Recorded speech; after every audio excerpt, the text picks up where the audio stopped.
Bismillah, Assalamualaikum warahmatullahi wabarakatuh. Alhamdulillah, hamdan katsiran tayyiban mubarakan fih. Asyhadu an la ilaha illallah wahdahu la syarikalah wa asyhadu anna Muhammadan abduhu wa rasuluhu la nabiyya ba'da. Allahumma habbib ilaina al-iman wa zayyinhu fi qulubina. Ya Allah ya Rabbana, berikanlah kekuatan kepada diri kami untuk mampu beristiqomah dalam menjalani sisa-sisa bulan Ramadanmu ini, ya Allah ya Rabb, ya Sami'ad du'a.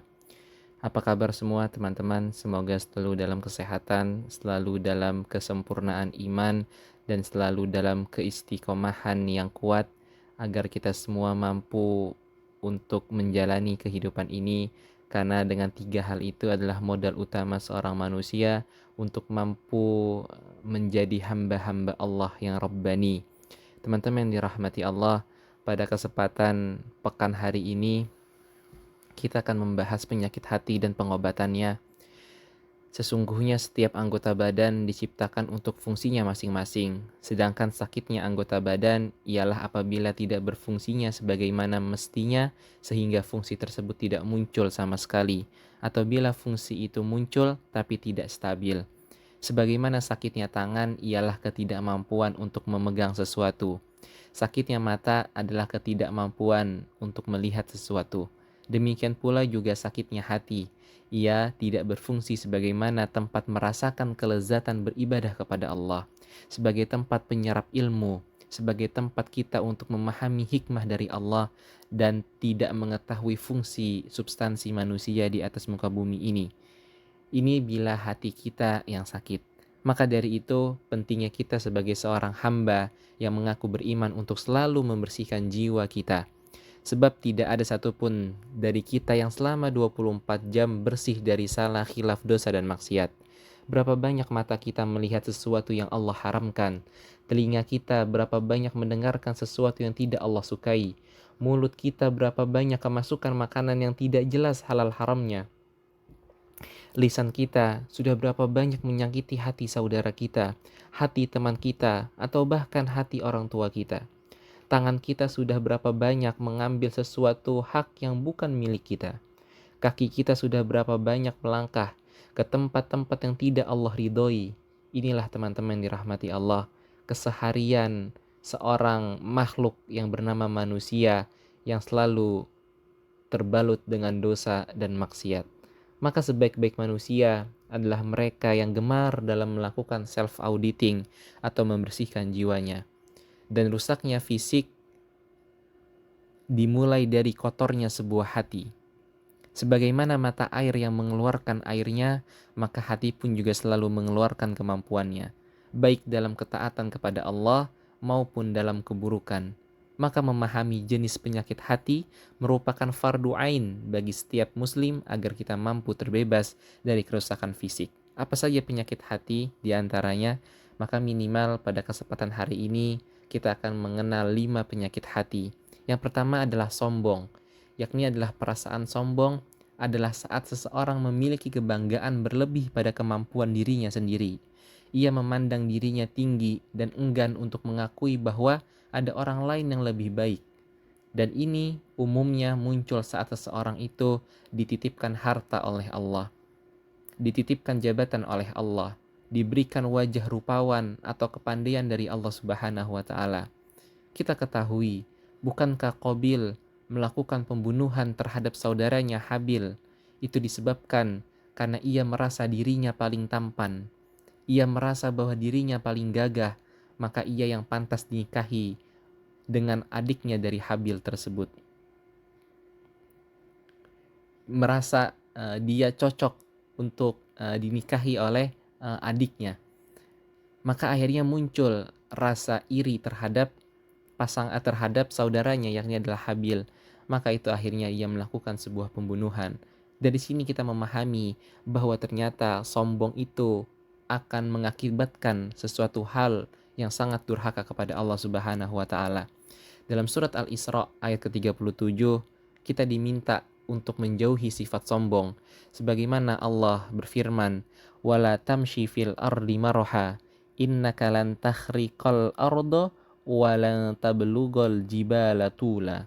Dan janganlah engkau berjalan di bumi ini dengan sombong, karena sesungguhnya engkau tidak akan dapat menembus bumi dan tidak akan mampu menjulang setinggi gunung. Teman-teman yang dirahmati Allah, sesungguhnya Allah telah memaktubkan di dalam Al-Qur'annya bahwa apabila kita sombong sekalipun, kita tidak akan mampu untuk menembus bumi. Dan apabila kita sombong sekalipun, kita tidak akan mampu untuk menjulang setinggi gunung. Sehendaknya kita belajar dari makhluk Allah bernama gunung. Gunung itu adalah ciptaan Allah yang besar, ciptaan Allah yang tinggi, tapi ia selalu merendah dan menempel pada bumi. Kita tidak pernah menemukan bahwa gunung itu terbang di atas bumi, tidak pernah. Kita semua mengetahui bahwa gunung adalah sebagai pasok dari bumi.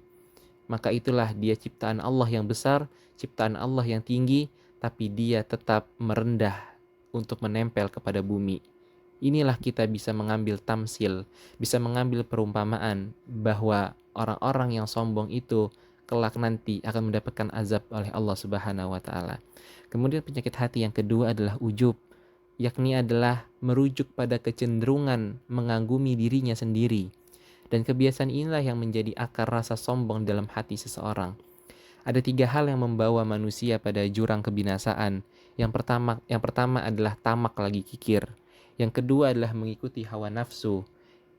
Dan yang ketiga adalah bahwa dirinya merasa soleh sendirian, bahwa dirinya merasa bahwa dia yang paling pandai. Bukankah iblis alaihi salam, bukankah iblis laknatullah alaih diusir oleh Allah Subhanahu wa taala dari surga tersebab dirinya merasa ujub, tersebab dirinya merasa lebih baik dari Adam alaihi salam. Dan inilah bahwa kita memahami ternyata apabila kita memiliki sifat ujub, maka sungguh kita akan mendapatkan hukuman dari Allah. Kemudian yang ketiga adalah dengki, hasud. Dengki atau hasud, pada umumnya penyakit ini adalah ketidaksenangan diri kita melihat orang lain bahagia, sukses atau mendapatkan kelebihan kenikmatan dari Allah Subhanahu wa taala. Berapa banyak ketika kita melihat teman kita lolos beasiswa studi abroad misalkan, kita iri lalu berdoa semoga dia tidak betah di negara sana.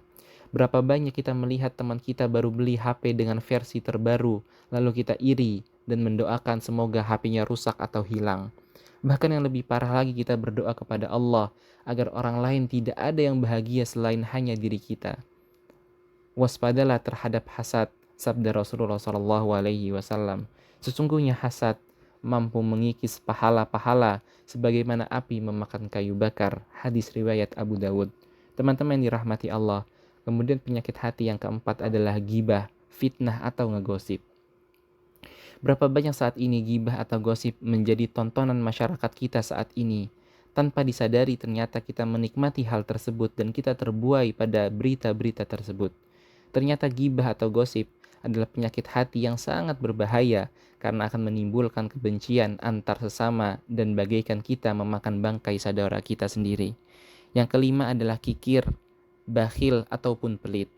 Inilah yang memicu penyakit hati ini adalah perasaan bahwa apa yang kita miliki saat ini masih merasa kurang. Sehingga akibatnya kita tidak mau berbagi rizki kepada orang lain yang membutuhkan. Bahwa sesungguhnya kelak Allah Subhanahu wa taala tidak akan pernah menanyakan berapa ratus juta atau bahkan berapa miliar tabungan kita di ATM. Tapi yang Allah tanyakan adalah disedekahkan untuk apa harta yang telah Allah berikan. Apa yang bisa kita banggakan dari sifat pelit? Yang ada hanya kita akan membuat diri kita dijauhi dan dibenci oleh orang lain. Maka setelah kita mengetahui beberapa macam penyakit hati, maka penting pula untuk kita mengetahui sarana pembersihannya. Maka ada 3 sarana pembersihan untuk kita menghilangkan penyakit hati. Yang pertama adalah banyak membaca Al-Quran. Bahwa Rasulullah SAW pernah bersabda yang artinya, sesungguhnya hati ini dapat berkarat sebagaimana berkaratnya besi bila terkena air. Lalu kemudian beliau ditanya oleh para sahabatnya, wahai Rasulullah, bagaimana cara membersihkannya? Maka Rasulullah bersabda, memperbanyak mengingat maut dan membaca Al-Quran. Hadis riwayat Al-Baihaqi. Disinilah kita paham bahwa mengingat kematian dan membaca Al-Quran adalah dua indikator pembersihan hati. Selain membaca Al-Quran, maka penting juga untuk kita mentadaburi ayat-ayat Al-Quran. Karena biasanya yang membuat hati kita tersentuh adalah ketika kita membaca tadaburnya. Sebab banyak sekali ayat-ayat dalam Al-Quran yang relate dengan kehidupan kita. Kemudian pengobatan yang kedua adalah rajin mengosongkan perut, atau maknanya adalah berpuasa. Maka benarlah dalam surat Al-Baqarah ayat ke-183, diwajibkan atas kita berpuasa itu guna untuk mendidik jiwa kita, mengendalikan syahwat dan menyadarkan bahwa kita adalah hamba-hamba yang bertakwa. Dan yang ketiga adalah memperbaiki ibadah mahdo, ibadah wajib dan ibadah nawafil, yakni adalah ibadah sunnah. Tidak bisa dipungkiri bahwa memperbaiki ibadah adalah hal yang mutlak agar Allah Subhanahu wa Ta'ala menurunkan hidayah dan inayahnya kepada kita. Inilah 3 cara pengobatan pada hati manusia. Semoga pengingat yang amat singkat ini bisa menjadi pengingat untuk saya pribadi dan juga kepada teman-teman semua, bahwa sesungguhnya kehidupan manusia itu selalu diliputi dengan yang namanya berbagai macam penyakit. Dan sudah sepantasnya yang namanya penyakit harus disembuhkan, maka begitu pula dengan penyakit hati, kita harus menyembuhkannya. Maka Rasulullah Shallallahu Alaihi Wasallam mengajarkan doa untuk memohon kesucian hati atau kesucian jiwa agar kita mampu untuk senantiasa mengulang-ulangnya, yakni adalah Allahumma ati nafsi taqwaha wa zakkaha anta khairu man zakkaha anta waliyuha wa maulaha. Ya Allah, berilah ketakwaan kepada jiwaku, sucikanlah jiwaku. Engkaulah sebaik-baik zat yang dapat mensucikannya. Engkaulah yang menguasai dan yang menjaganya.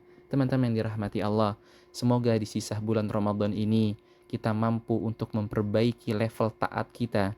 Kita mampu untuk menaikkan level takwa kita kepada Allah Subhanahu wa Ta'ala, agar ketika kita nanti keluar dari Ramadan, kita menjadi alumni-alumni yang mendapatkan predikat la'allakum tattaqun, la'allakum tashkurun, dan la'allahum yarsyudun. Dan agar kita menjadi hamba-hamba Allah yang Rabbani, agar kita mendapatkan ampunan dan kasih sayang Allah Subhanahu wa Ta'ala.